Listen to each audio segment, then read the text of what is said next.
नमस्कार। और आज इस पर्टिकुलर वीडियो में हम गाइस बात करने वाले हैं मैरिटल प्रॉब्लम्स और सेक्सुअल डिस्फंक्शंस के बारे में।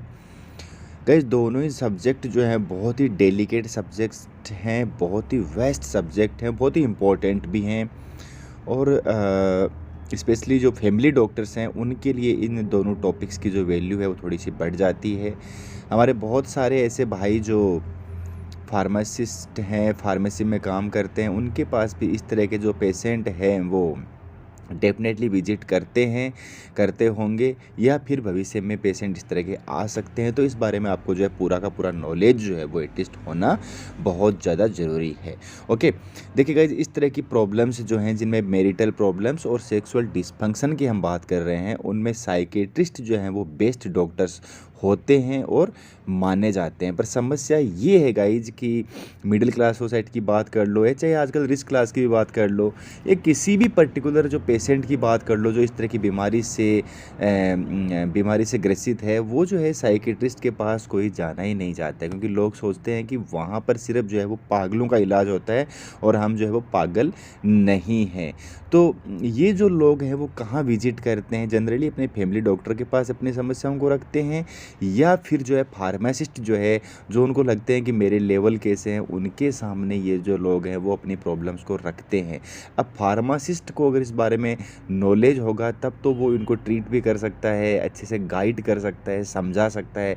अदरवाइज़ ये जो कंडीशंस हैं, ये जो प्रॉब्लम्स हैं, वो फिर बड़ा रूप ले लेती हैं और पेशेंट को जो है वो काफ़ी तरह के कॉम्प्लिकेशंस का सामना गाइस जो है वो करना पड़ता है। ठीक है, तो सबसे इम्पोर्टेंट बात ये है कि इस तरह के लोगों को भेजना चाहिए साइकियाट्रिस्ट के पास, बट जो लोग हैं वो जो है वो वहाँ तक जाना ही नहीं चाहते हैं। सही है? ओके, तो अब आपको जो है यहाँ पे सॉल्यूशंस पता होने चाहिए ताकि आप पेशेंट को अपने सॉल्यूशंस जो है वो ऑफ़र कर पाओ, पेशेंट को समझा पाओ।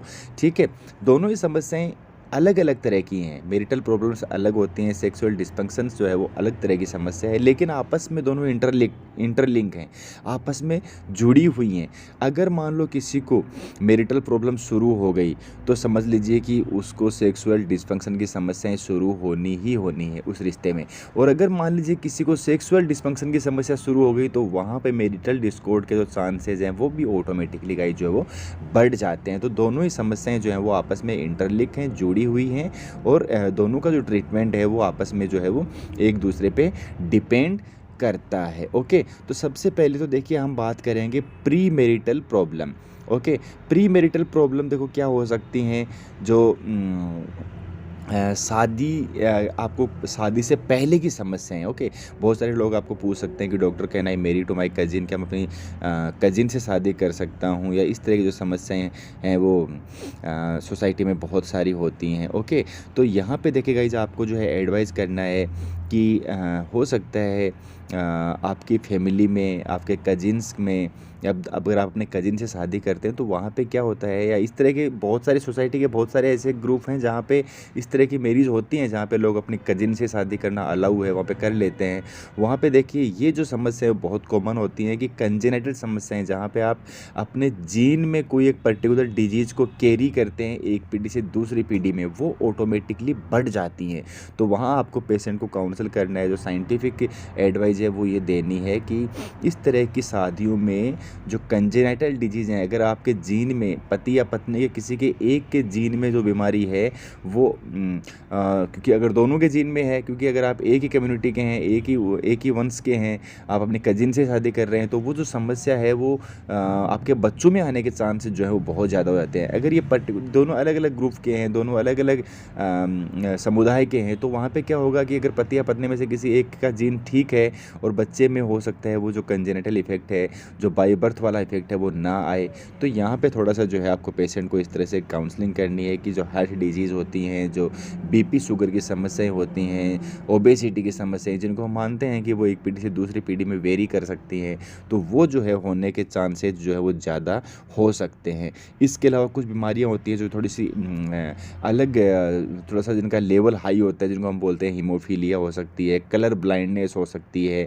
ठीक है, इस तरह की जो समस्याएं हैं वो भी जो है वो इस तरह की शादियों में ज़्यादा देखने को मिलती हैं। तो ये एक बहुत बड़ी प्री मैरिटल प्रॉब्लम जो है वो मानी जाती है। ओके, हालाँकि साइंस जो है वो इस शादी को कोई बहुत ज़्यादा ऑब्जेक्शन की नज़र से नहीं देखती है, बट येस कंजेनिटल डिफेक्ट्स जो हैं या बाय बर्थ जो बीमारियाँ आने के चांसेज़ हैं, वो थोड़ा हाइयर रिस्क होता है इस तरह की शादी में। और नॉर्मल बच्चा जो होने के चांसेज़ हैं वो थोड़े से जो है वो बाकी शादियों के बजाय कम होते हैं। अफेक्टेड चाइल्ड या स्पेशल चाइल्ड होने के चांसेज़ जो हैं वो बढ़ ही जाते हैं। ओके, बट अगर आप इस तरह की शादी नहीं करते हैं या फिर आप जो है अलग समुदाय के लोगों से शादी करते हैं, तो हो सकता है एक का जीन जो है वो शुद्ध होगा, एक के जीन में कुछ प्रॉब्लम होगी, तो जो है हो सकता है बच्चे में जो है वो मदर या फादर में से उसका जीन चला जाए जो शुद्ध है, और उसको जो है वो जीन को डॉक्टर को जो है वो इस तरह की जो कंजेनिटल डिफेक्ट्स होने के चांसेस जो है वो ऑटोमेटिकली गाइस यहाँ पे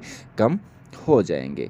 तो ये आपको ज़रूर पता होना चाहिए। इसके अलावा गाइस बहुत सारे बच्चों में जो यंग एडल्ट्स हैं जिनकी शादी होने वाली है, लड़कों में लड़कियों में, उनमें क्या होते हैं कि शादी को लेके किसी न किसी तरह की एंजाइटी होती है, नर्वसनेस होती है, उनको ये लगता है कि मैं किस तरह से दूसरे के घर चली जाऊंगी, किस तरह से उनके साथ मैं रह पाऊंगी, या इस तरह की जो चीज़ें हैं, फियर होता है, उनको लगता है मुझे वहाँ लोग वैल्यू नहीं देंगे, इग्नोर करेंगे।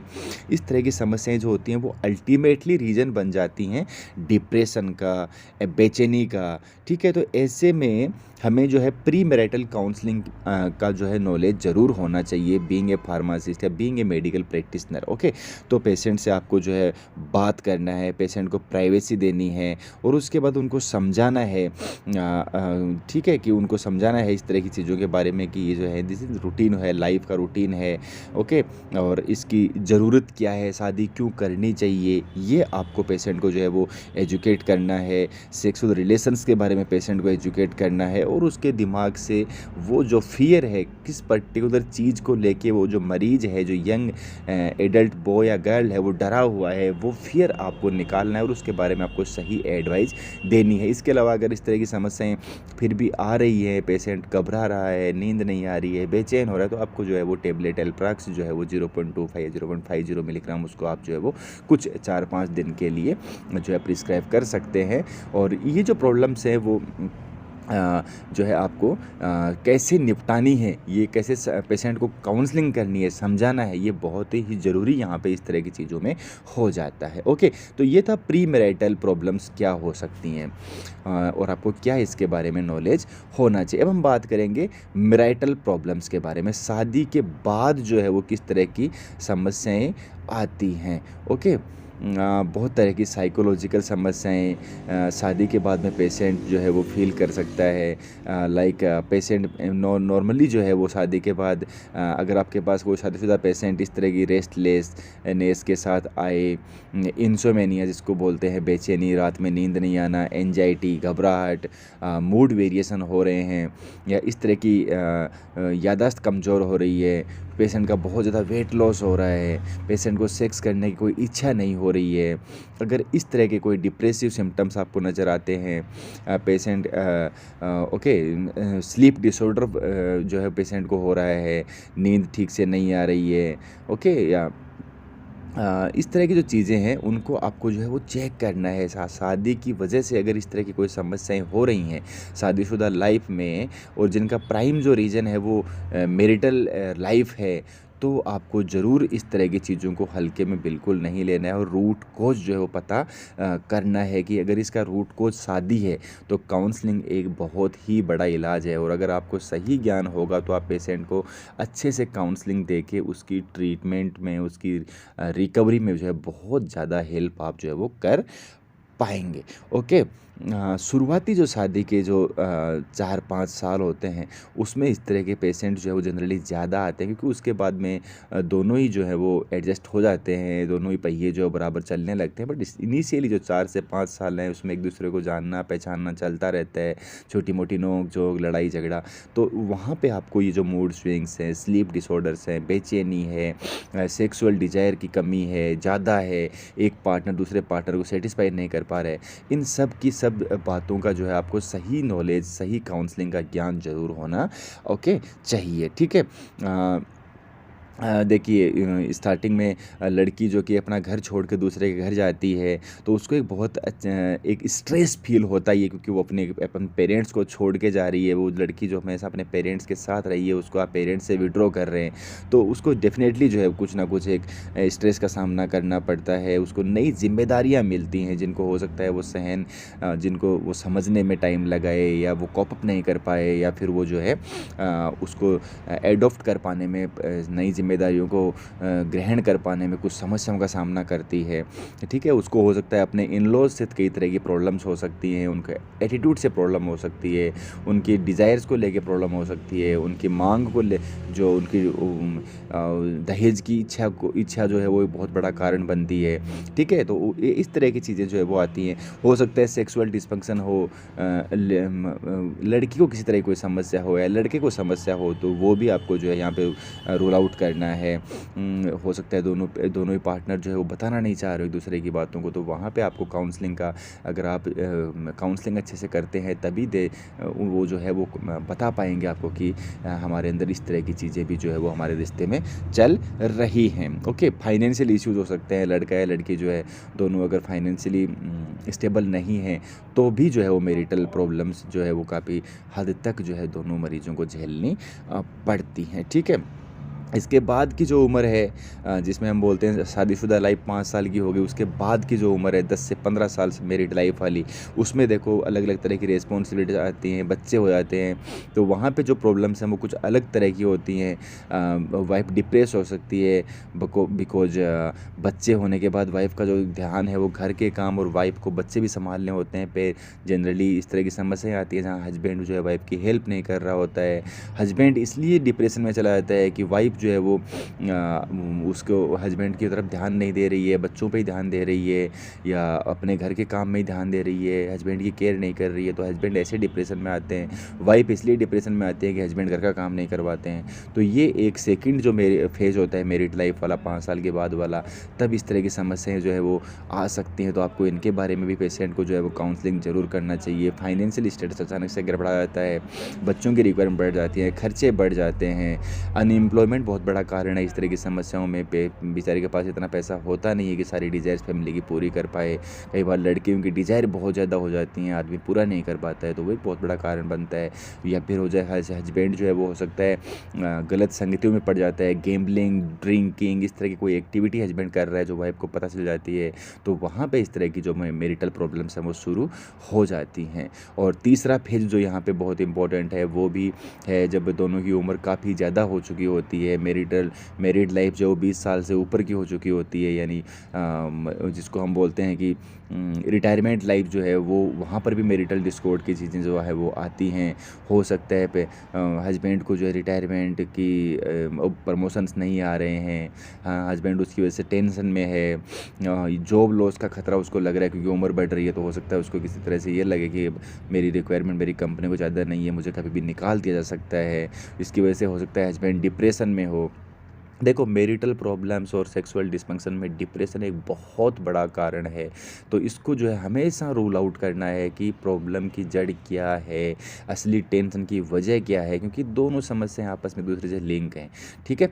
जैसे मैंने आपको बार बार बता रहा हूँ। ओके, प्रॉब्लम इस तरह की आती है रिटायरमेंट एज में, हो सकता है बच्चे तब तक बहुत बड़े हो चुके होते हैं, हस्बैंड वाइफ को जो है वो आपस में टाइम कम मिल पाता है, और इसके अलावा जो है वो बच्चों की शादी की चिंताएं जो है उनको सताने लगती हैं।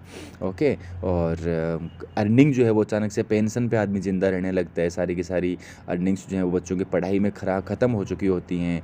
तो इस तरह के जो डिप्रेशन आने का चांस जो है वो थोड़ा सा यहाँ पे जो है गाइज बढ़ जाता है। ठीक है? उसके अलावा देखिए, जब उम्र बढ़ती है तो जनरली लेडीज़ में ऐसा होता है, बट हमेशा लेडीज़ में नहीं, आदमी भी होता है, भगवान की तरफ उनका थोड़ा सा ज़्यादा ज़्यादा ध्यान चला जाता है, बिलीफ जो है वो मानने लगते हैं, पूजा पाठ में ज़्यादा इन्वॉल्व होने लगते हैं, और सेक्सुअल लाइफ में भी जो है वो कम इंटरेस्टेड होने लगते हैं, बिकॉज लेडीज़ भी उस टाइम मेनोपॉज के आसपास चली जाती है, और उनका लिबिडो है, जो प्लेजर की जो इच्छा है वो थोड़ी सी कम हो जाती है। हो सकता है दोनों की साथ साथ इच्छा कम ना हो, तो वहाँ पे जो है वो ऑटोमेटिकली जो है वो सिस्टम जो है डिस्फंक्शन हो जाता है। ठीक है? तो इसके अलावा जो है वो हो सकता है तब तक जो है पति की इच्छा अगर कम हो गई, पति का टेस्टोस्टेरोन लेवल डाउन आ गया, वाइफ़ की इच्छा नहीं कम हो रही है, तो वहाँ पे पति जो है सैटिस्फाई नहीं कर पा रहा होता है, तो वहाँ पे भी डिप्रेशन जो है वो आ जाता है, डिस्कॉर्ड के चांसेस बढ़ जाते हैं, मैरिटल प्रॉब्लम शुरू हो जाती हैं, ठीक है? तो इसकी ये सब सब के सब जो वजह है वो आपको ज़रूर रूल आउट करनी है। अगर आप इस तरह के केसेस को अपनी प्रैक्टिस के दौरान अटेंड करते हैं, तो ये सारे के सारे फैक्टर्स आपको पता होना चाहिए कि लाइफ में किस किस तरह की जो समस्याएं हैं वो आती हैं। ओके, आगे और मैं इसके ऊपर डेडिकेटेड वीडियोस बनाऊंगा। अगर आपको ये टॉपिक पसंद आ रहा है और ये मेरा जो समझने का तरीका, बताने का तरीका आपको पसंद आ रहा है, तो और आगे इस पर हम बात करेंगे। बट इस वीडियो से आप मुझे एक फ़ीडबैक दीजिए कि आपको इस टॉपिक के बारे में और ज़्यादा नॉलेज की ज़रूरत है, या आपको कैसा लगा, मुझे क्या सुधार और करना है। एकदम नया मैंने ये चैनल यहाँ पे शुरू किया है इसी तरह की जानकारियों के लिए, जिसमें मैं हर एक बीमारी में आपको पेशेंट की क्या बात आपको जाननी चाहिए, सिर्फ काउंसलिंग की नहीं, सिर्फ डाइट की भी बात हम करेंगे। इसके अलावा जो क्लिनिकल इमरजेंसीज़ में आपको पेशेंट से क्या क्या चीज़ें पता करनी है, कौन सी दवाइयाँ देनी हैं, ये सब की सब बातें हम जो है जनरल जो एक फार्मेसी लेवल पे आप हेल्प कर सकते हैं, उतना हम इस चैनल पे बात करेंगे। तो आप मुझे एक फीडबैक प्लीज़ ज़रूर दीजिएगा, ताकि बहुत सारे लोगों की जो नए फार्मासिस्ट हैं उनकी हेल्प हो पाए, जो नए प्रैक्टिशनर हैं जिनके पास MBBS नहीं है बट यस जो गांव में प्रैक्टिस चलाते हैं अनएथिकली सही, बट यस जैसे कोविड जैसे टाइम में ऐसे लोगों ने बहुत लोगों की जानें बचाई हैं, बहुत मदद की सोसाइटी की। तो यस अब हमारा फ़र्ज़ बनता है कि उनको थोड़ा सा एम्पावर करें, जो नॉलेज है उसको हम उनको दें। तो ऐसे ही इसके अलावा पेशेंट्स को भी मदद मिलेगी, हम पेशेंट्स को भी बारे में भी इस चैनल पे हम गाइड करेंगे कि आपको किस तरह की समस्याएं आएँ तो डॉक्टर को क्या क्या चीज़ें आप ज़रूर जाके बताएं। ये सब भी चैनल पे मैं सीरीज़ शुरू करूँगा। तो आपका हेल्प मुझे चाहिए, आपका कमेंट्स मुझे मोटिवेट करेंगे, और क्या सुधार करना है ये आप मुझे ज़रूर प्लीज़ बताइए। तो इस वीडियो में फ़िलहाल इतनी बात करेंगे। थैंक यू, और इसका पार्ट 2 मैं बहुत जल्दी बनाऊँगा अगर आपने आपने मुझे कोऑपरेट किया तो। Thank you, bye bye.